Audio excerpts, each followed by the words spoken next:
सुविधा হবে না।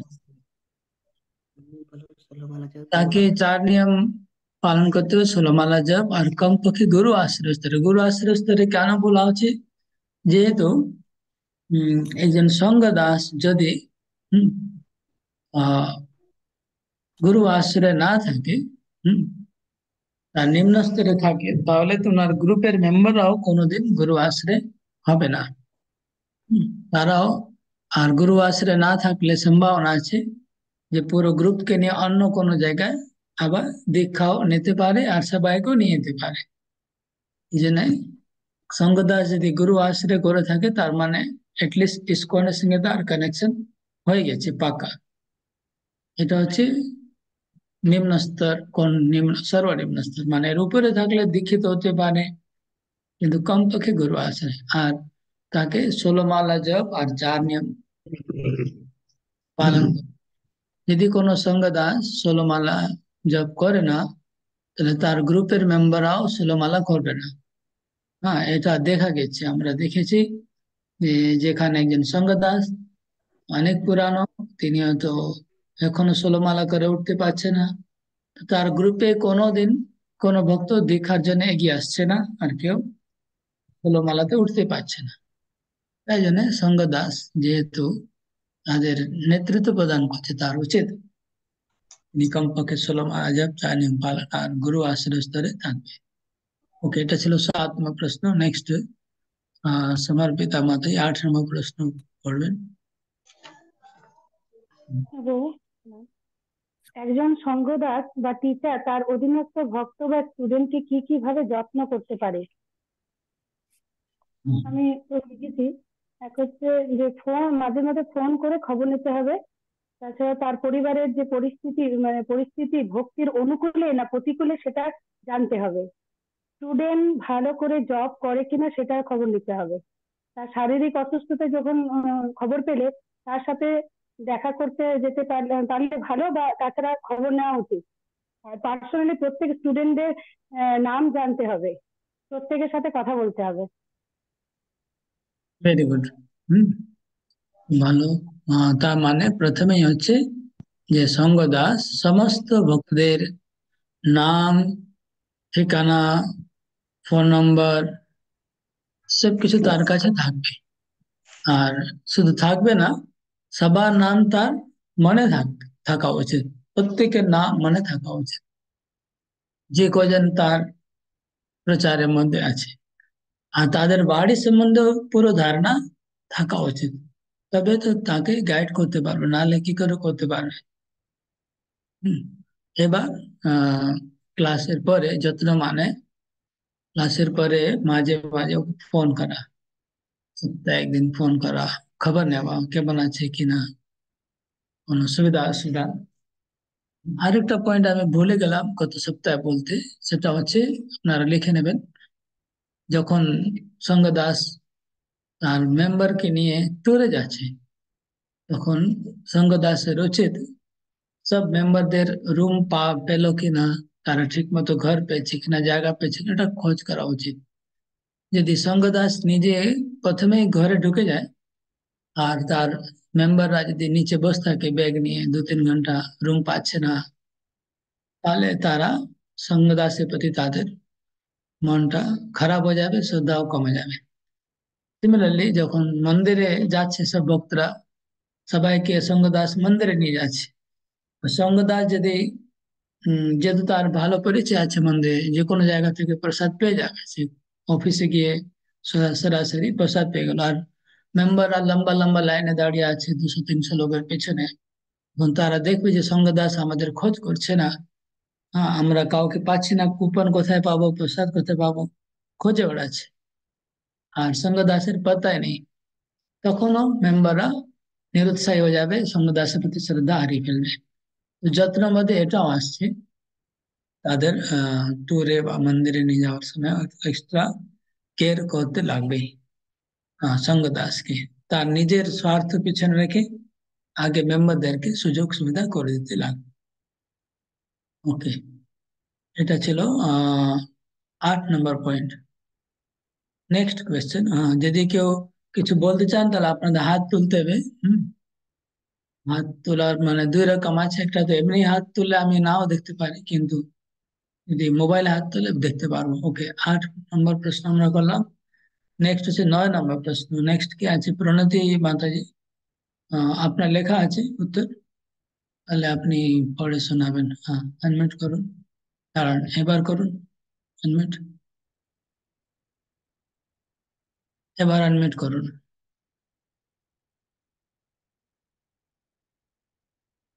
বারবার করে যাচ্ছে কেন?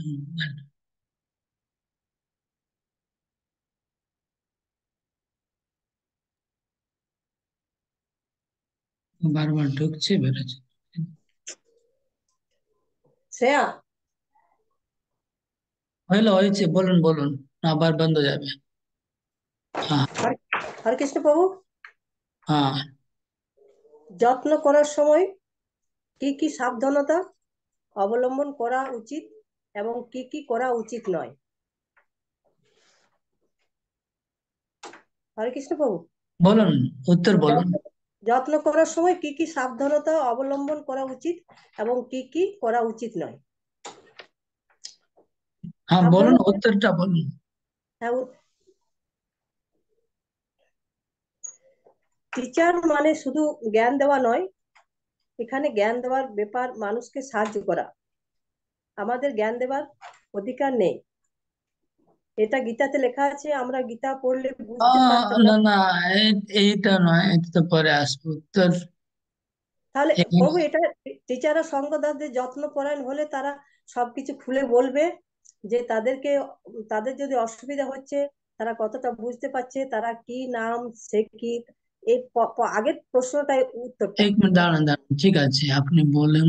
এটা, এই পয়েন্টটা মাথায় মনে করে দিলেন, এটা সবাই লিখে নেবেন। এটা আগে প্রশ্নের উত্তরে আসবে। 8 নম্বর কোয়েশ্চেন আনসার আসবে যে উম যদি সঙ্গ দাস যত্ন করে, তাহলে কি হবে? যত্ন করলে ওরা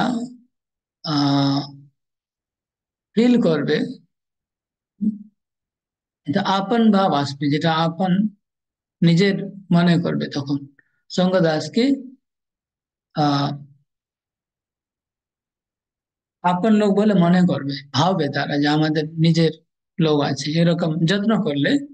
আর তখন তারা মনের কথা খুলে বলবে। মনের কথা খুললে বলবে, তখনই সঙ্গ দাস তাদেরকে সংশোধন করতে পারবে, সমাধান করতে পারবে প্রবলেমটা। আর তখনই তাদের ভক্তিতে উন্নতি হবে। তো মেম্বারদের উন্নতি কখন হবে? মেম্বারদের উন্নতি তখনই হবে যখন মেম্বারকে সঙ্গদাস যত্ন নিচ্ছে, যত্ন নেওয়ার পরে তারা ফিল করছে নিজের মতো, হ্যাঁ, ঘরের মতো ফিল করবে, তখন তারা মনের প্রবলেমটা সঙ্গদাসের কাছে খুলে বলতে পারবে।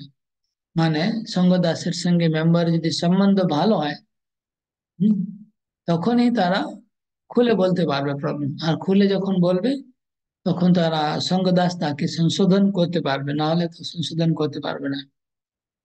আর তারপরে তাদের ভক্তিতে উন্নতি হবে সংশোধন করার পরে। এই জন্য এই যে চক্র আছে, হম, সঙ্গদাস যত্ন করছে, যত্ন করে তাদের মনটা সঙ্গদাসের কাছে ওপেন হচ্ছে, তখন তারা সমস্যা বলছে, তখন সঙ্গদাস তাকে সমাধান দিচ্ছে, তখন তারা ভক্তিতে অ্যাডভান্স হবে।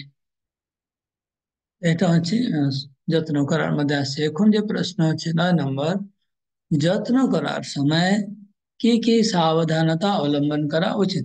এটাই তো প্রশ্ন, না? তারণ মাধবু, কি প্রশ্ন আছে বলুন, আনমিউট করুন। মদন মোহন প্রভু, আনমিউট করুন। হরে কৃষ্ণ প্রভু। হুম, বলুন। যত্ন করার সময় কি কি সাবধানতা না, অবলম্বন? 9 নম্বর প্রশ্নটা কি করুন আগে একবার।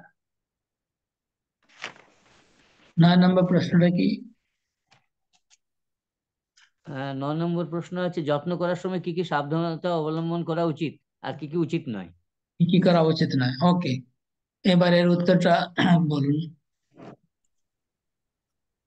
হ্যাঁ প্রভু, অতি যত্ন নেওয়া চলবে না। রাইট। ওদের মানে সংসারে, আপনার সংসারে বেশি ইনভলভ হওয়া চলবে না। হুম। প্রভুরা প্রভুর যত্ন করবে, মাতাজিরা মাতাজির যত্ন করবে।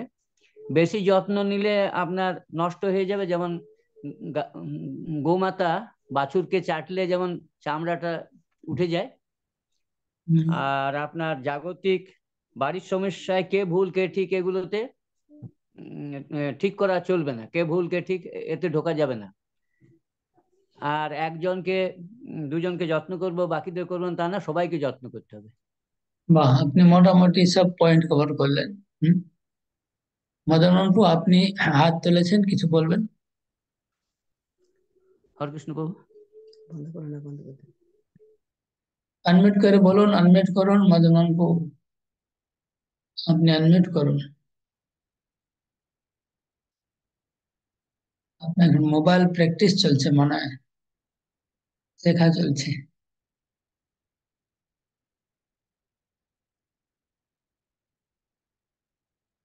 কখনো ভিডিও বন্ধ হয়ে আছে তো কখনো অডিও বন্ধ হয়ে যাচ্ছে। ওকে, তো যত্ন করার মধ্যে প্রথম পয়েন্ট হচ্ছে যে মাতাইরা মাতাইদের যত্ন করবেন, প্রভুরা প্রভুদের যত্ন করবেন। এটা প্রথম পয়েন্ট। কেন? কিন্তু যত্ন করতে গেলেই ঘনিষ্ঠতা বেড়ে যাবে, যত্ন করলেই রিলেশনটা গাঢ় হবে। আর রিলেশনটা যখন গাঢ় হবে তখন প্রবলেম হয়ে যাবে, যদি কোনো প্রভুদের মাতাইদের সঙ্গে রিলেশন গাঢ় হলে প্রবলেম হয়ে যাবে, সিমিলারলি মাতাইদের প্রভুদের সঙ্গে রিলেশন গাঢ় হয়ে গেলে প্রবলেম হবে। তাই জন্য আমরা সবসময় সাজেশন করি, যখন কোনো ভক্তি ক্লাস নতুন হবে তো স্বামী স্ত্রী দুইজনে মিলে ক্লাস নিলে ভালো। তাহলে কি হয়, প্রভুদের যত্ন প্রভুরা করে নেবে আর মাতাইদের যত্ন মাতাইরা করে নেবে, তাহলে কোনো প্রবলেমের সম্ভাবনা থাকবে না। কিন্তু যদি খুবই আনঅ্যাভয়েডেবল সার্কামস্টেন্স থাকে, যেখানে কি বলে বাংলায়, মানে যেটা অপরিহার্য অবস্থা আছে, যেখানে কোনো উপায় নেই, সেখানে খুব সাবধানতা অবলম্বন করে যত্ন করা উচিত। এটা প্রথম পয়েন্ট হয়ে গেল। দ্বিতীয় পয়েন্ট হলো যে যত্ন, অতি যত্ন করা উচিত না, অতি যত্ন করা ভালো না। মোরা সব শিশু নয়, শিশুদের অতি যত্ন লাগে, এতে তো বড় হয়ে গেছে সব। হুম, যারা নতুন ভক্তিতে আসবে তখন কয়েকদিন যত্ন বেশি লাগবে, তখন তারা শিশুর মতো নতুন আসছে তখন। কিন্তু যতদিন যাবে তখন যত্ন একটু তারপরে বেশি লাগবে না। আর তারপরে পয়েন্ট, 3 নম্বর পয়েন্ট হচ্ছে যে, আচ্ছা গোবিন্দ মানবর আপনি হাত আনমিউট করুন। হরে হ্যাঁ, কৃষ্ণ বাবু, হরে কৃষ্ণ, বলুন। বলছি আমাদের এখানে বেশিরভাগ ক্লাসেই একজন টিচার ক্লাস করান, শুনতে পাচ্ছেন? হ্যাঁ, শুনতে পাচ্ছি। তো প্রভুদের ক্লাসে প্রায় সবই মাতাজি। দু একটা ক্লাস আছে যেটাতে প্রভুরাই নেই, শুধু মাতাজি। রাইট। তো সেই ক্লাসে প্রভুরা কি করবে? তো সেটাই একটা সমস্যা আছে, কিছু করা নেই। তো সেখানে এই সাবধানতা অবলম্বন করা উচিত, যেটা আমি আগে বলছি। যে প্রথম ওর ছিল, তো প্রথম উপায় ছিল প্রথমটা, যদি বিবাহিত হয় তখনই তো স্বামী স্ত্রী করবে, যদি কেন বিবাহিত না হয় তাহলে তো কোনো উপায় নেই, তো প্রভুকে করতে হবে। যদি সে বিবাহিত হয় তাহলে তার ওয়াইফকে সঙ্গে নিয়ে যাবে, তাহলে ওয়াইফ যে ডিটেল গাইডেন্সটা ওয়াইফ করবে, মোটামুটি উপর উপর গাইডেন্সটা প্রভুরা করবে। কিন্তু যদি কোনো বিবাহিত না হয় বা কেউ একাই প্লাস যে কোনো কারণে একা থাকে, সেই ক্ষেত্রে তিনি গাইডেন্সে সাবধানতা অবলম্বন করতে হবে। সেটা কি করতে হবে সেটা আমি আগে বলবো, কি সাবধানতা অবলম্বন করা উচিত সেটা আগে বলবো। কিন্তু আপনাকে জিজ্ঞেস করছি, তাহলে যারা এই ক্লাস আছে যে প্রভুরা, ওরা কি অবিবাহিত না, কি ব্যাপারটা কি? না, একজন অবিবাহিত আছেন, আর কিছু আছেন বিবাহিত, কিন্তু তাদের ওয়াইফরা বা মাতাজিরা সঙ্গে যান না। যদি মাতেরা সঙ্গে গেলে ভালো হয়, তাহলে অনেক সুবিধা হবে, ভক্তিটা আরো বেশি বেড়ে যাবে। বা মানে একজন মাতাজি ক্লাস করান, তার তার আবার হাজবেন্ড সঙ্গে যান না। হ্যাঁ, যদি তিনি বিবাহিত হয় তাহলে হাজবেন্ড সঙ্গে গেলে ভালো। এখন যে এখানে মাতাজি শুধু ক্লাস করছে আর সব মাতাইরাই আসছে, তাহলে অসুবিধা নেই। হুম। না, সেখানে প্রভুরাও আসেন। ও, তাহলে এই দুটোই দুটোই সমাধান করতে নেই। হ্যাঁ হ্যাঁ দুটোই দুটোই সমাধান করতে হবে। এদিকেও সমাধান করতে হবে, ওদিকেও সমাধান করতে হবে। যেখানে একজন প্রভু ক্লাস নিতে যাচ্ছে আর ওখানে সব মাথায়রা আছে, তো প্রভুরা এটা একটা সীমা আছে না, সীমার বাইরে আর গাইড করতে পারবে না। হয়তো প্রভুরা এটা বলতে পারবে যে তোমরা জব করো, তোমরা বই পড়ো, কিন্তু আর ভিতরে ঢুকতে পারবে না প্রভুরা। কিন্তু একটা মাতাজি কি আরো ভিতরে গিয়ে আরো বেশি করে হেল্প করতে পারবে, তখন তার উন্নতি বেশি হবে। যেমন একজন মাতাজি তাদের বাড়িতে গিয়ে রান্না করতে শেখাতে পারে, কিন্তু প্রভু তো শেখাতে পারবে না। একজন নিরামিষ কি করে হবে মানুষ? আমিষ থেকে নিরামিষে ঢুকতে গেলে তাদের তো ভালো ভালো রান্না জানতে হবে, শেখাতে হবে। সে মাতাজি শেখাতে পারবে। তারপরে মাতাজিদের পার্সোনাল লাইফে অনেক সমস্যা বা প্রবলেম থাকে, সেগুলো একজন মাতাজিকে বলতে সহজ মনে করবে, কিন্তু একজন প্রভুকে বলতে পারবে না। এই জন্য যদি মাতাজিরা সঙ্গে থাকে তাহলে প্রগতি বেশি হবে ক্লাসের, যত্ন বেশি হয়ে যাবে। আর যত্ন বেশি হলেই, আমি যেটা আগে বললাম যে ফর্মুলা, যে সঙ্গ দাস যত্ন করলে রিলেশন ভালো হবে। রিলেশন ভালো হবে, মনের খোলে কথা বলবে, মনের কথা খুলে বললে সমস্যা বলবে, তারপরে সমাধান হবে, তারপরে তার প্রগতি হবে। এই যে ফর্মুলাটা তখনই কাজ করে যখন উম যত্নটা ভালো হয়। আর ভালো যত্ন করতে গেলে সমস্যা হতে পারে যদি ক্রস হয়। হুম, তাহলে সমস্যা হতে পারে। তাই ঠিক সেরকম যদি একজন মাতাজি ক্লাস নিচ্ছে, অসুবিধা নেই, কিন্তু তার প্রভু যদি সঙ্গে থাকে, খালি এজ সাপোর্ট হিসাবে সঙ্গে যায়, তাতেও কাজ হবে। কেননা কিছু কিছু এমন জিনিস আছে তো প্রভু ওখানে হেল্প করতে পারবে। হুম, আপনার যদি সম্ভব হয় এটা চেষ্টা করবেন। হুম, আমি এখন যেহেতু আমি নতুন, আমি সব পরিবেশগুলো জানি না, তাই না কম্পালসারি নিয়ম তৈরি করতে চাই না। আমি শুধু কোনটা ভালো কোনটা মন্দ এই উপদেশ দিতে পারবো। তো এটা আমার সাজেশন। আ- হরে কৃষ্ণ বলুন। বাবু। হ্যাঁ বলুন। আগে আমাদের এমনি করা ছিল যে 2-3 মাস অন্তর অন্তর 2-3টে ক্লাস মিলে একটা গেট টুগেদার করা হতো। তাহলে প্রভুদের মাতাজি ক্লাসে আদান প্রদান করা যেত। তাহলে মাতাজি ক্লাসের যদি আসতো, সেই মাতাজির সঙ্গে ওই মাতাজিরা কথা বলতে পারতো, বা ও মাতাজির ক্লাসে প্রভুরা তাহলে এই ক্লাসের প্রভুদের সঙ্গে কথা বলতে পারতো। এরকম করলে কি ভালো হতো? এখন এটা আমরা প্ল্যানিং করব ধীরে ধীরে। আমি এই লিডার ট্রেনিং ক্লাসটা আর দু একটা ক্লাস হয়ে যাওয়ার পরে আমি ভিজিট করব। ভিজিট করে আরো কিছু সিস্টেম আমরা এখন ধীরে ধীরে যেমন আপনি বলছেন গেট টুগেদার করা, সেটা আমরা করব। গেট টুগেদার হবে, কিন্তু নিয়মিত ভাবে অ্যাকচুয়ালি স্বামী স্ত্রী দুইজনে গেলে ভালো হতো। যদিও একটা কষ্ট হবে, হয়তো ভাড়া দুইজনের লাগবে। একজন যাচ্ছে তো একা ভাড়া লাগছে, দুইজন গেলে দুইজনের ভাড়া লাগবে, অথবা দুইজনের সময় যাবে। হুম, কিন্তু অনেক লাভও হবে। আপনি বুঝতে পারছেন না কত লাভ হবে। আমি দেখেছি তো, যেখানে স্বামী স্ত্রী একসঙ্গে ক্লাস করে খুব বেনিফিট আছে। বেনিফিট এত আছে, আমি তো দু একটাই বললাম, আর অনেক লাভ না, আছে। আমাদের এখানেও স্বামী স্ত্রী আছে যারা ক্লাস করান, 2-1 জন। কিন্তু বেশিরভাগই আছে সব মাতাজির প্রভুরা একা একা ক্লাস করেন। যেখানে নেই তাদের জন্যই আমি বলছি। হুম, এটা আছে তো কোনো অসুবিধা নেই। যেটা নেই তাদের জন্য বলছি যে যদি দুইজনে করেন তাহলে লাভ কি কি হবে সেটা বলছি। কি লাভ হবে, যখন স্বামী স্ত্রী দুইজনে ক্লাস করতে যাবে, হুম, তখন ক্লাস করার ফেরার পথে তারা আলোচনা করবে। কি আলোচনা করবে? তখন তাদের আলোচনা এটাই হবে যে আচ্ছা এই ভক্ত এই প্রবলেম আছে, তার এটা করতে হবে। এই ভক্ত মালা জপে প্রবলেম আছে, এটা করতে হবে। এই আলোচনা হবে। হুম, এটা খুব উন্নতি হবে। আর যখন একটা সঙ্গদাস একা ফিরবে, তখন ওটা ওইসব হবে না কিছু।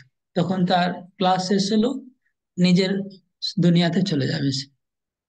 আর একা একা কার সঙ্গে চর্চা করবে, কার সঙ্গে আলোচনা করবে? তার মিসেস তো কিছু জানে না, তাহলে কার সঙ্গে সে আলোচনা করবে? তো এটা আমি বলছি যে অনেক অ্যাডভান্টেজ আছে। আমি তো দু একটা বললাম। যদি সম্ভব হয় স্বামী স্ত্রী মিলে ক্লাস করবেন, এটাই আমরা সাজেস্ট করি। যে যারা সিঙ্গেল অবিবাহিত তাদের কথা আলাদা।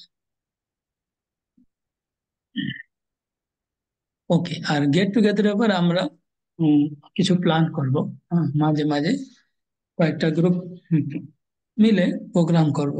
হয়তো আমি যাব, সুযোগ হলে আমি যাব সেখানে। ওকে, তো এটা আমরা আলোচনা করছিলাম পয়েন্ট নাম্বার মনে হচ্ছে 8, যে যত্ন করার সময় কি কি সাবধানতা অবলম্বন করা উচিত।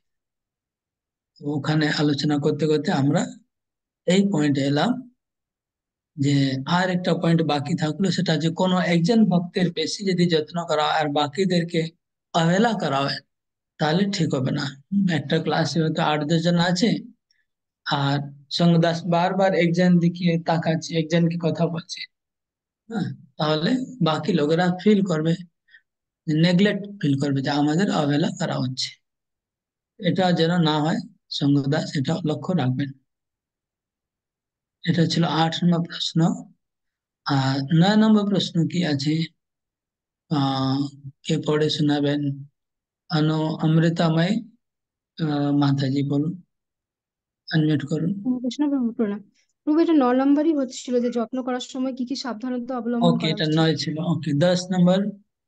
তো বলছি আর প্রভু, এই আপনি এই 9 নম্বরেরটাই প্রথম দিন যেদিন আমাদের রানীগঞ্জ অফলাইনে এসেছিলেন আরো কিছু ডিসকাস করেছিলেন, সেগুলো কি এটার মানে বলুন বলতে বলুন পারবেন? বলুন বলুন বলুন। তো আপনি বলেছিলেন যে আমাদের লক্ষ্য রাখা উচিত যে উইদাউট ইনফরমেশনে ক্লাস অফ করা উচিত নয়, না, বা এটা এটা এটা এটা আলাদা, এই পয়েন্টটা আসবে নেক্সট আচ্ছা রেসপন্সিবিলিটির মধ্যে, আচ্ছা প্রভু। পরে আলোচনা হবে। তাহলে আমরা এই 7 আর 9 পর্যন্তই আমরা কোয়েশ্চেন করেছি, তাই না? হ্যাঁ প্রভু। তাহলে এরবার আমরা আগে আলোচনা করব। আমার কাছে যে সঙ্গ দাসের 19 কোয়ালিটি আছে, হুম, তার মধ্যে আমরা আলোচনা করছি এখানে। আজকে আলোচনা হয়েছে এই পর্যন্ত আমাদের কোয়ালিটি নাম্বার 4। 4 হচ্ছে যত্ন করা। এবার আমরা 5 নম্বর থেকে আজকে শুরু করব। তো আপনারা সবাই নোট করবেন, এই সব উপরে প্রশ্ন দেওয়া হয়েছে। প্রশ্ন আপনার একটা খাতা তৈরি করবেন, ওখানে প্রশ্ন উত্তর লিখবেন সবাই। লিখে এখানে বলতে পারেন ক্লাসে। তারপরে এর উপরে পরীক্ষা হবে। হুম, যারা আগে ক্লাস মিস করেছেন, রেকর্ডিং আছে, রেকর্ডিং শেয়ার করে দেব, ওটা শুনে শুনে আপনার খাতা তৈরি করবেন সবাই। ওকে, এবার আমরা আজকে আলোচনা করছি 5 নম্বর পয়েন্ট, সেটা হচ্ছে প্রশংসা করা অথবা অ্যাপ্রিসিয়েশন করা। হুম, তো প্রথমে অ্যাপ্রিসিয়েশন করার গুরুত্ব কি এটা বলবো, তারপরে অ্যাপ্রিসিয়েশন করার সময় কি সাবধানতা অবলম্বন করা উচিত এটা বলবো। অ্যাপ্রিসিয়েশন গুরুত্বটা বলছি আগে। যখন কোনো ভক্ত ভক্তিতে এগোচ্ছে, ধরুন 1 মালা থেকে 2 মালা উঠছে, 2 মালা থেকে 4 মালা উঠছে, 4 মালা থেকে 8 মালা, বা নিরামিষ আহার করতে শুরু করছে, তখন সঙ্গ দাসের উচিত ক্লাসের মধ্যে সবার সামনে, হ্যাঁ, একবার তাকে উৎসাহ দেওয়া কি আজ থেকে উনি 4 মালা জপ করছে, হরি বল। হুম, আজ থেকে উনি 8 মালা জপ শুরু করছে, সবাই মিলে হরি বল বললো। তো এটাকে উৎসাহ দিলে খুব তাড়াতাড়ি সে এগোতে পারবে ভক্তি জীবনে। তো এটা ভালো কাজ, এটা যদি আমরা উৎসাহ দেওয়া হয় কাউকে ভক্তিতে, এটা ভালো, এটা কোনো খারাপ কাজ না। আর কেউ নিরামিষ হচ্ছে তখন উৎসাহ দেওয়া, কেউ কিছু বিশেষ সেবা করছে, হুম, কেউ রান্না করছে তাকে উৎসাহ দেওয়া, সবাই মিলে একবার হরি বল বলেন, রান্না করছে উনি, বিভিন্ন সেবা জন্য উৎসাহ দেওয়া উচিত। তো এটা করা দরকার আছে, কেননা আমাদের ভক্তি জীবনে স্পেশালি যারা এখন ঢুকছে ভক্তিতে, তাদের উৎসাহ না দিলে এগোতে পারবে না। উৎসাহ দেওয়ার জন্য অ্যাপ্রিসিয়েশন খুব ইম্পর্টেন্ট কাজ করে, খুব ইম্পর্টেন্ট টুল, একটা অস্ত্র। হম, এবার আমরা ভক্তিতে মানুষকে এগোনোর জন্য দুটা কাজ করা যায়। একটা হচ্ছে পুলিং আর পুশিং। ইংলিশে এটা পুলিং শব্দ আছে আর পুশিং আছে। পুলিং মানে উপরে উঠানো, আর পুশিং মানে ধাক্কা দেওয়া, নিচে থেকে ধাক্কা দেওয়া। তো আমরা যদি কাউকে অ্যাপ্রিসিয়েশন করি, তার মানে আমরা তাকে সামনে থেকে টানছি। অ্যাপ্রিসিয়েশন করা মানে উপরে উঠে যাচ্ছে। আর ধাক্কা দেওয়া মানে কি? ধাক্কা দেওয়া মানে হচ্ছে আমরা যদি ক্লাসে এটা বলি সবাইকে, আরে আপনারা কেউ এখনো জব করছেন না, দুমালাই করছেন, চার মালায় কেন উঠছেন না, এতদিন হয়ে গেল, উঠুন। এটা যে বলা হলো, এটা হচ্ছে ধাক্কা দেওয়া। আর একটা হচ্ছে আমি যদি সবাইকে যদি বলি ইনি দুমালা থেকে চার মালা এসে গেছে, হরি বল, সবাই ওনাকে একবার হরি বল বলুন, তাহলে এটা কি হলো? বাকি লোকরা মনে করবো তাহলে আমাকেও এখন জব বাড়া দেবে, দুমালা থেকে চার মালা করতে হবে, তাহলে আমাকেও সবাই প্রশংসা করবে। এটা হলো মানে খুব পজিটিভ, বা এটা হচ্ছে খুব মানে পুলিং, উপরে উপরে তোলা। আর কেউ করছে না বলে তাকে ধক্কা দেওয়া, ওটা এত ভালো না। ঠিক আছে না? ও, হয় দুটোই লাগে, কিন্তু বেটার হচ্ছে দুটোর মধ্যে ওটা আগেটা, ধাক্কা দেওয়া থেকে সামনের দিকে টেনে নিয়ে যাওয়া ভালো। Okay, তো এটা হচ্ছে উৎসাহ দেওয়ার গুরুত্ব। এবার প্রশংসা, অ্যাকচুয়ালি প্রশংসা শব্দ নয়, অ্যাপ্রিসিয়েশনের বাংলা সংস্কৃত হচ্ছে অনুমোদনা। এটা কেউ জানে না, ইউজ করা হয় না বলে আমরা প্রশংসা শব্দ ইউজ করছি। আসল শব্দটা আলাদাই আছে, স্বীকৃতি ইত্যাদি শব্দ ইউজ করা হয়, অনুমোদনা। তো অ্যাপ্রিসিয়েশন করার সময় কি সাবধানতা অবলম্বন করতে হবে, এটা খুব ইম্পর্টেন্ট। যদি আমরা কোনো জাগতিক জিনিস অ্যাপ্রিসিয়েশন করবো না, শুধু আধ্যাত্মিক জিনিস অ্যাপ্রিসিয়েশন করবো। মানে কোনো মানুষ হয়তো খুব পয়সাওয়ালা আছে, তো আমরা যদি বারবার ক্লাসে বলি যে উনি খুব পয়সাওয়ালা আছে, এরকম বারবার বলতে থাকি, তাহলে ঠিক হবে না। হুম? ঠিক সেরকম কেউ হয়তো খুব উচ্চ শিক্ষিত আছে, অনেক ডিগ্রি আছে, প্রথমবার বলতে পারেন যে উনি অমুক শিক্ষিত, কিন্তু বারবার ওটাকে বলে অন্য লোককে ছোট করা দরকার নেই। হুম? আহ, কেউ হয়তো ডক্টর আছে, ইঞ্জিনিয়ার আছে, অ্যাডভোকেট আছে, থাকতে পারে, তো ওটাকে বারবার বলা দরকার নেই ক্লাসে। বলে জাগতিক, তারপরে কারো হয়তো আহ, ভালো পাস করেছে কেউ, হ্যাঁ, তার জন্য নিশ্চয়ই আশা করে সবাই যে আমাকে সবাই একবার কংগ্রেচুলেশন করবে। হতে পারে একবার হয়ে গেল, কিন্তু এগুলো একটু বেশি হাইলাইট করা উচিত নয়। আধ্যাত্মিক জিনিসগুলো আমরা হাইলাইট করব, এটা প্রথম সাবধানতা। দ্বিতীয় সাবধানতা অবলম্বন করা হচ্ছে, যখন আমরা অ্যাপ্রিসিয়েশন করছি তখন মনে রাখতে হবে যে যাকে আমরা অ্যাপ্রিসিয়েশন করছি তার মনোভাবটা জানতে হবে। তিনি অ্যাপ্রিসিয়েশন করার পরে তার ভালো লাগছে কি খারাপ লাগছে, তিনি এটা করার পরে আরো ভক্তি করে আরো যেটা করছে আরো বাড়বে না কমে যাবে, এটা লক্ষ্য রাখবেন। আর অন্য মেম্বাররা কিভাবে নিচ্ছে, অন্য যারা উপস্থিত লোক আছে তারা যদি ওটাকে খারাপ ভাবে নেয়, তাহলে ওটাও হতে পারে। অনেক সময় এরকম হয়, আমরা জানি না, কিন্তু হয়তো অন্য লোকেরা খারাপ নয়। যেমন আমাদের আহ আমি এটা উদাহরণ দিচ্ছি আপনাদেরকে, সেটা আপনাদের ওখানে ইউজ কার্যকরী হবে না যদিও খুব একটা, তা সত্ত্বেও আমি বলছি। হুম, যে আমাদের যেমন রথযাত্রায় ভিআইপি গেস্টকে আনা হয়, ভিআইপি গেস্টকে আনা হয়, বা কোনো আমরা মিটিং করছি, ডোনারদের মিটিং করা হচ্ছে রথযাত্রা, যারা ডোনার তাদেরকে। তো দেখা যাচ্ছে ডোনারদের মধ্যে আমরা তো আমরা তো বাজার সম্বন্ধে বেশি জ্ঞান নেই, আমরা তো মন্দিরে থাকি, বাজারে কি চলে না চলে আমাদের বেশি জ্ঞান থাকে না। তো দেখা যাচ্ছে একটা ব্যবসায়ীর সঙ্গে অন্য ব্যবসায়ী প্রতিযোগিতা থাকে ওদের মধ্যে, নিজেদের মধ্যে। আর কিছু কিছু ব্যবসায়ী কুখ্যাত থাকে, কিছু কিছু সুখ্যাত থাকে, আমরা সেগুলো বুঝি না। তো কোনো একটা ব্যবসায়ীকে আমরা প্রশংসা করলাম, হুম, দেখা গেল যে বাকি সব ব্যবসায়ীরা অসন্তুষ্ট হয়ে গেল। কেন? হয়তো তাদের মধ্যে অন্যরকম রিলেশন আছে, আমরা জানি না সেটা। হয়তো সেই লোকটা ওখানে কুখ্যাত আছে মার্কেটে, তাকে আমরা যদি প্রশংসা করে ফেললাম সবার সামনে, অন্য লোকেরা অসন্তুষ্ট হয়ে গেল। অথবা বিভিন্ন পার্টি থাকে না, এখানে তো এই কি বলে বিজেপি, তারপরে আমাদের সিপিএম, তারপরে টিএমসি, এরকম অনেক পার্টি থাকে না?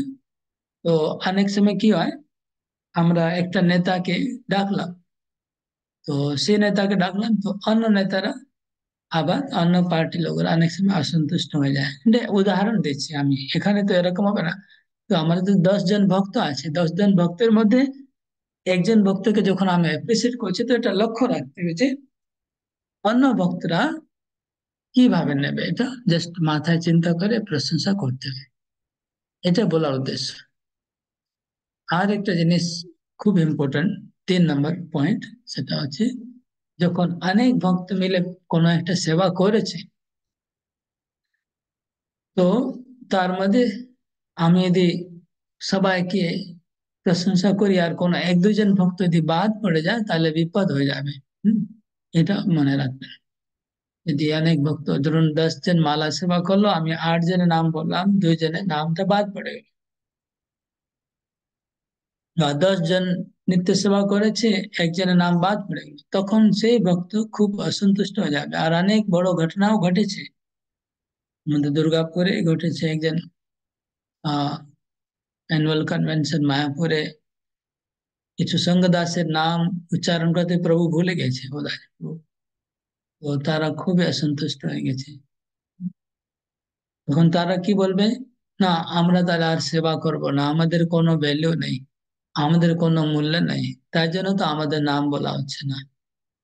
এরকম তারা ভাবে, আমরা সেবা করব কেন, আমরা এত খাটছি সারা বছর ধরে, আর আমাদের দেখুন নামই বললো না। এইসব চিন্তা মাথায় আসবে,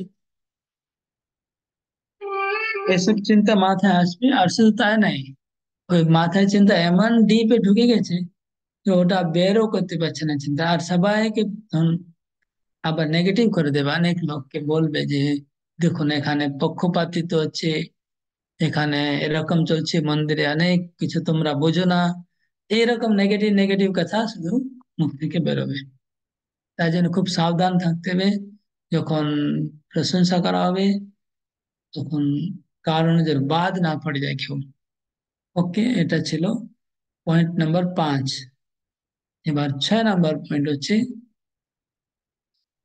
19টা মোট গুণ আছে সঙ্গদাসের। 6 নম্বর গুণ হচ্ছে বি ফেসিলিটেটর, মানে সহায়ক হওয়া, সহায়ক। এর মানেটা কি? এর মানে হচ্ছে যে যে সঙ্গদাস যিনি ক্লাস করেন, তিনি নিজেকে মনে করা উচিত যে আহ, আমি শিক্ষক বা গুরু নয়, হ্যাঁ, আমি জ্ঞানদাতা নয়। কেন? কেন জ্ঞানদাতা তো ওই আমরা কি শেখাচ্ছি, প্রভুপাদের বই থেকে আমরা পড়ছি, তাহলে বইটা কি আমি লিখেছি? না, আমি লিখে নেই ভাই, বইকে লিখেছে প্রভুপাদ লিখেছেন। তাহলে প্রকৃত জ্ঞানদাতা এখানে প্রভুপাদ।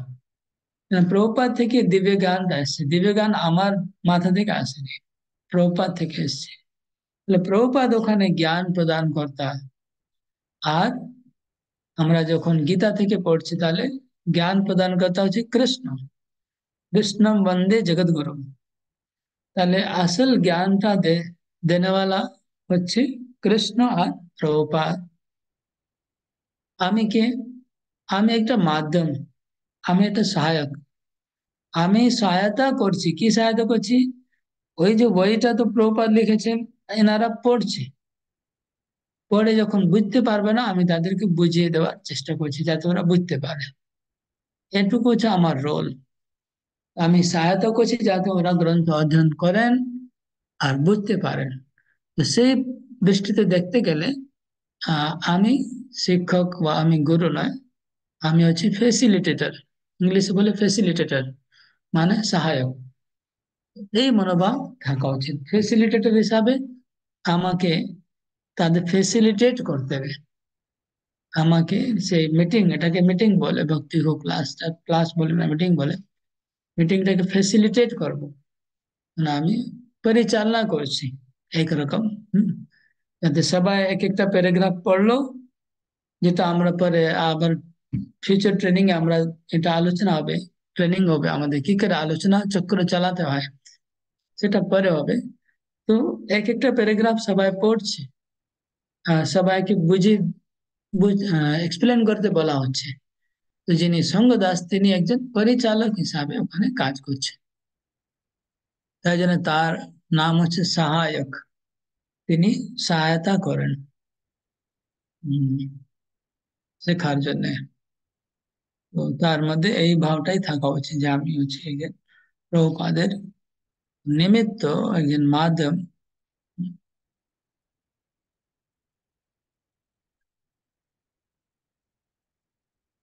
তাই একটা ক্লাসের মানে দুই রকম সিস্টেম আছে, আমি স্টার্টিং এ বলেছিলাম।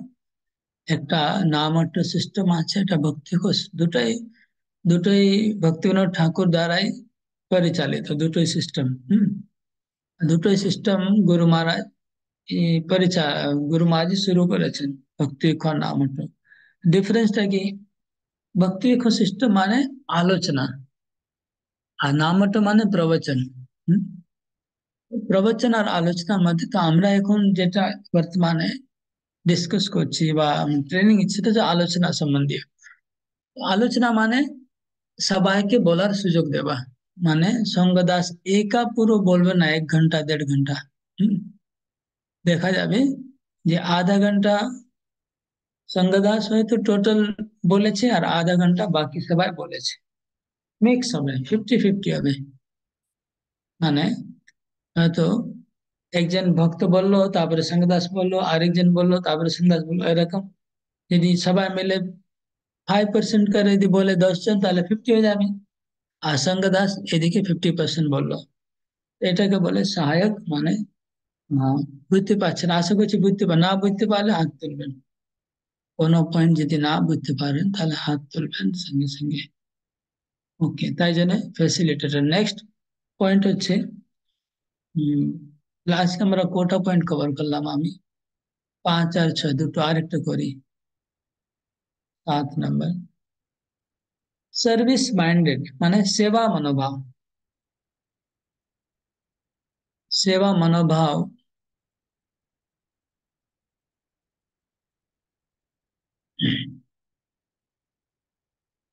তো আমরা ইসকনে যখন আসি প্রথম দিনে আমাদেরকে শেখানো হয়, কি শেখানো হয়? জীবের স্বরূপ হয় কৃষ্ণ নিত্য দাস। আমরা হচ্ছি ইটারনাল সার্ভেন্ট, নিত্য দাস, কৃষ্ণের দাস। আমরা যেহেতু সেবক, দাস, সবসময় দাস। এরকম না ক্লাস নেবার সময় আমি প্রভু হয়ে গেলাম, ক্লাস শেষ হলে তারপরে আমি দাস হবো, এরকম তো না। আমি সবসময় দাস আছি। সঙ্গ দাস হলেও দাস, আর টিচার হলেও দাস, স্টুডেন্ট হলেও দাস, প্রেসিডেন্ট হলেও দাস, সব সময় দাস। এটা আমাদের ইটারনাল পদবি আছে, দাস। কিন্তু আমরা পরে আবার ইস্কনে যখন পুরানো হয়ে যায়, তারপরে দাস হবে না, তারপরে দাসানুদাস। গোপী ভর্তু পদ কমলয় দাস দাসানুদাস। শুধু আমরা দাস নয়, ভগবান কৃষ্ণের দাস না, আমরা কৃষ্ণের দাসের দাস। এটা হচ্ছে আমাদের নেক্সট লেভেল ভক্তির। তো সঙ্গ দাস এই দাসানুদাসের রোল করছে।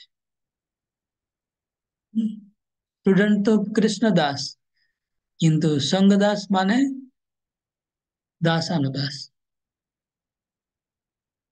কি করে? তাহলে আমি যেসব ভক্তরা ক্লাস করতে আসছে তারা সবাই কৃষ্ণের দাস, আর আমি তাদেরকে সেবা করছি। এই মনোভাব নিয়ে আমি ক্লাস করব, তাহলে আমি হয়ে গেলাম দাসের দাস। বোঝা গেল? তাহলে সঙ্গ দাসের মধ্যে এই সেবা ভাবটা তার মধ্যে সবসময় মানে প্রদর্শিত হবে। যে উনি সেবক, এই ভাবটা সেবক, তিনি একজন সেবক, তিনি একজন প্রভু বা গুরু, এই ভাবটা বজায় রাখবেন না। মানে আমরা হাঁটার সময় এমন ভাবে হাঁটবো যে আমার সবাই বুঝতে পারে যে আমি একজন গুরু। না না না, এমন কথা বলবো যে সবাই ফিল করবে যে আমি এটা গম্ভীর ভাবে আমাকে কথা বলতে হবে, যাতে সবাই বুঝতে পারে উনি হচ্ছেন একজন খুব উচ্চ শ্রেষ্ঠ গুরু। না না, ওরকম কিছু নকল করা দরকার নেই। স্বাভাবিক আমি দাস, সেবা করছি। ক্লাস দেওয়া মানে এটা সেবা করা। এইভাবে আমরা আহ ভাব থাকতে হবে আমি দাস। এবার এটা তো ভাবনা হয়ে গেল, কিন্তু কাজের মধ্যে আমাকে দেখাতে হবে সেবা। কিভাবে দেখাতে হবে? ক্লাস দেওয়াটা একটা সেবা, নো ডাউট, মানে এটাও সংশয় নেই, সন্দেহ নেই, এটাও একটা সেবা। কিন্তু এর ছাড়াও যে সঙ্গ দাসের কিছু সেবা করা উচিত, যেমন প্রসাদ সার্ভিস। যখন মন্দিরে বা যখন ট্যুর হচ্ছে বা কোনো আপনাদের কোনো সব ভক্তদের একসঙ্গে মিলিত হচ্ছে, গেট টুগেদার ইত্যাদি, তখন সঙ্গ দাস যদি সেবা করে, প্রসাদ সার্ভিস করে বা আসন পেতে দেওয়া, ছোট ছোট সেবা, তাহলে কি হবে? ওটা দর্শন করে বাকি যে ছাত্র আছে, স্টুডেন্ট আছে, তারা যখন দেখবে যে আমাদের সঙ্গ দাস যিনি আমাদেরকে ক্লাস দেন তিনি এই সেবা করছে, ওহো, তার মানে এই সেবাটা খুব বড় মনে হয়, এই কাজটা খুব বড় মনে হচ্ছে, উনি নিজে করছে, তাহলে আমাদেরকেও করা উচিত। তো সবাই তখন ওই সেবা করতে ইচ্ছা করবে, সব মেম্বাররা তখন এই সেবা করবে। আসন পাতানো, প্রসাদ সার্ভিস করা, ঝাড়ু দিয়ে দেওয়া, পরিষ্কার করা জায়গা। আর যদি সঙ্গ দাস শুধু বলতে এই তুমি এটা করো, তুমি এটা করো, তুমি এটা করো, এরকম যদি বলতে থাকে, তাহলে ও জবরদস্তি করবে, স্টুডেন্টরা খুব আনন্দ করবে না। আর পরে স্টুডেন্টরাও তার আবার কিছু শিষ্য তৈরি করে নেবে, ওরাও তখন আদেশ দিতে শুরু করবে।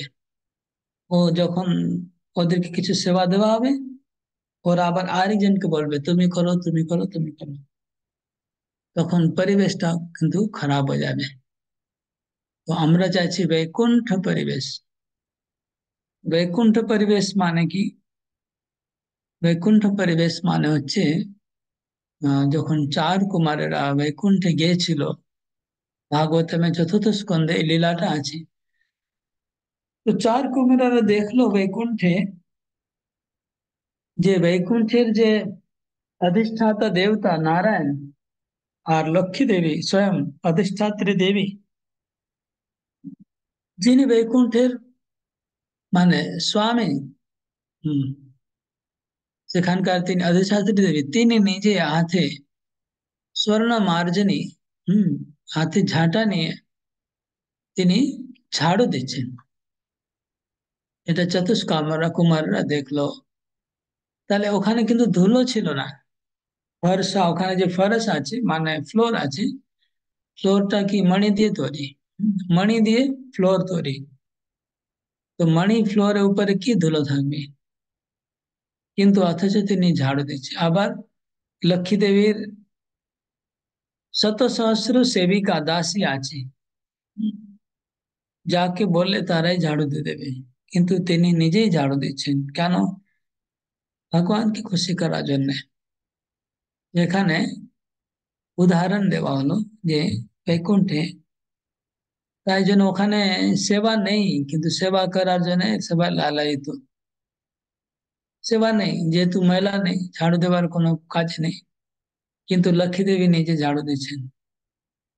সেরকম যদি সঙ্গদাস সেবা নিজে করেন, তাহলে সেটা দেখে সব মেম্বাররা সেবা করবে। সেবা করার এত প্রতিযোগিতা হবে যে সেবা থাকবেই না, সেবা পাওয়াই যাবে না, ইচ্ছা করলে সেবা পাওয়া যাবে না। যদি সেবা করার প্রতিযোগিতা হয়ে যায়, তাহলে বৈকুণ্ঠ পরিবেশ হবে। আর যদি সেবা দেওয়ার প্রতিযোগিতা হয়ে যাবে, তাহলে জড় জাগতিক পরিবেশ হয়ে যাবে। যে সঙ্গ দাস বলছে তুমি করো, ও বলছে, ওকে বলবে তুমি করো, সবাই একে অপরের মুখে চেয়ে রয়েছে যে কে করবে, কে করবে। হুম, এইটা হয়ে যাবে। তাই জন্য সেবা ভাব যদি আমরা আনতে পারি যে কোনো ভাবে, তাহলে যখন নতুন কেউ বাইরে থেকে বহিরাগত ভক্ত আসবে, আর সে যখন দেখবে এখানে, এখানে সবাই সেবা করার জন্য লালায়িত, সবাই একে অপরকে প্রভু বলছে, সবাই নিজেকে ছোট মনে করছে, অন্য লোককে বড় মনে করছে, সেই এই পরিবেশটা দেখে অবাক হয়ে যাবে, সে আর কোনোদিন ছেড়ে যেতে চাইবে না। বাইরের জগৎ থেকে পুরো উল্টো পরিবেশ এখানে দেখা যাবে। কিন্তু বাইরে জগতের মতোই পরিবেশ যদি দেখতে পারে তাহলে মুশকিল হয়ে যাবে, তাহলে আর চলে যাবে, আসবে না। ওকে, তো এটা ছিল সার্ভিস মাইন্ডেড মানে সেবা মনোভাব। এর উপরে আমি কয়েকটা পয়েন্ট বললাম। উম,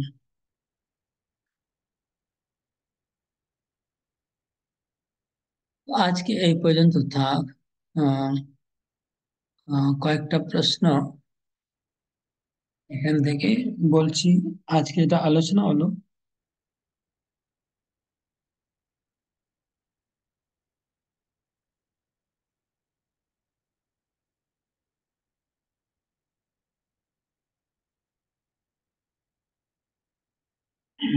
তো 10 নম্বর প্রশ্ন হচ্ছে কোন কোন ক্ষেত্রে প্রশংসা বা অ্যাপ্রিসিয়েশন করা উচিত আর কোন কোন ক্ষেত্রে করা উচিত নয়, এটা আমরা আজকে আলোচনা করেছি।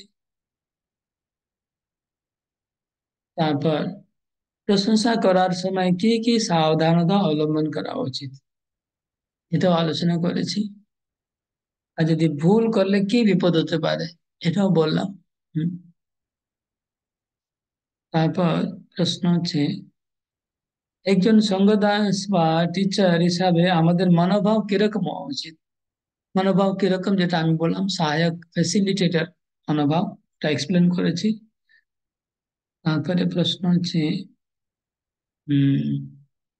বৈকুণ্ঠ বাতাবরণ মানে কি। হুম, বহিরাগত ভক্তের জন্য বৈকুণ্ঠ পরিবেশের গুরুত্ব কি, সঙ্গদাস কি কি ভাবে সেবা ভাব প্রদর্শন করতে পারে।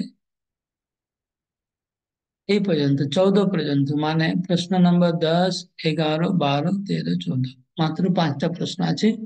আমি পোস্ট করে দিচ্ছি গ্রুপে, আপনারা ওই প্রশ্নগুলো খাতায় লিখে তার উত্তরগুলো লিখে নেক্সট উইকে নিয়ে আসবেন। যারা এখনো লেখালেখি শুরু করে নেই, দয়া করে লেখা শুরু করে দিন, নাহলে পরে বেশি চাপ পড়ে যাবে, একসঙ্গে পারবেন না, শেষে আমরা এর উপরে পরীক্ষা নেব। তো আপনারা যদি লিখে আসেন তাহলে বলতে পারবেন ক্লাসে। কারো কোনো